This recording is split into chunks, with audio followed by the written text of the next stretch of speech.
maragas ang pagpapala ko sa ating lahat. Para sa ating pangaraw-araw ng talata, tayo ngayon ay nasa Exodus Kapitulo 25 sa versikulo 10 hanggang versikulo 16. Gumawa kayo ng isang kabangyari sa akasya, 45 pulgada ang haba, 27 ang luwang at ganun din ang taas. Babalutin ninyo ito ng lantay na ginto sa loob at labas. Ang mga labi naman ay kalukupan ninyo ng moldurang ginto. Gagawa rin kayo ng 4 na argolyang ginto na ikinakabit sa 4 na paa ng kabad. Gagawa rin kayo ng basa ng akasya. Babalutin din ng ginto. Isuot ninyo sa mga argolya ng kabad. Huwag ninyong aalisin sa argolya ang mga pasanan. Ang 2 tapyas na bato ng tipang ibibigay ko sa iyo ay ilalagay mo sa kabad. So, ang passage na to ay tungkol doon sa kabad ng tipan or Ark of the Covenant.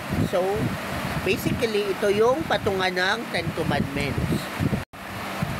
May mga nag-aakala na ito daw ay idolatry at pinapagawa daw ang mga Israelites ng rebulto. So, hindi yung ganun. Kasi nga, twisted ang kanilang mga pag-iisip. Pinipilipit nila yung salita ng Diyos para lang umayon sa kanilang kultura at tradisyon. So, mali yung kanong pananaw. Ang totoo niyan, bakit may Ark of the Covenant? Bakit may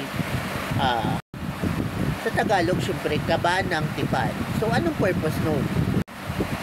Basically, yun ay yung lagayan ng Ten Commandments. So, in short, patungan.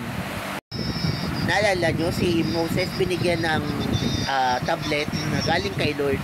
Nakasulat dun sa tablet yung Ten Commandments. So, itong Ark of the Covenant or yung kaba ng tipan, patungan siya. Hindi siya idolatry, hindi siya rebulto. Ang purpose nyon ay patungal. Okay? Pero sa ngayon, sa panahon natin ngayon, na nasa New Testament na tayo, nasa modern world na tayo, ano na ang kaba ng tipan or ang Ark of the Covenant? Ano na? Actually, sa panahon natin ngayon, itong puso natin ang Ark of the Covenant na. Kasi dapat nasa heart na natin yung mga batas na pinapagawa ng Diyos. Ang kanyang mga tungkulin at mga tungkulin. At syempre, alam natin kung ano ang tama at mali sa harapan ng Diyos. So, ang mga batas ng Diyos ay nasa puso na natin. Kaya itong heart natin, ito na ang bagong Ark of the Covenant. So, ang puso mo, yan na ang kaba ng tipan. Okay? Kasi dapat yung mga word ni Lord nasa heart na natin. Okay? So, bakit akasya? Bakit ginto? So, akasya at ginto kasi yun ang materialis na ginamit sa paggawa ng kaba ng tipan.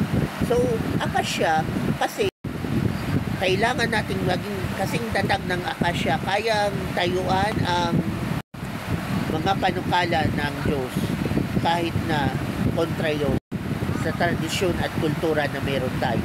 So, kaya kailangan natin tayuan yung will ni Lord. Hindi tayo aayon ng basta-basta sa kalooban ng tao. Ang tatayuan natin ay ang kalooban ng Diyos. So, bakit naman ginto or gold? Kasi kailangan natin maging pure sa harapan ng Diyos hanggang sa muli niyang pagdating. At habang tumatagal, ang ginto ay mas lalo pa rin kumikinang. At kahit na malayo sila, makikita ka kasi gintong kumikinang. Okay? So, kumbaga, yung testimony mo ay kumikinang. Diba? Okay?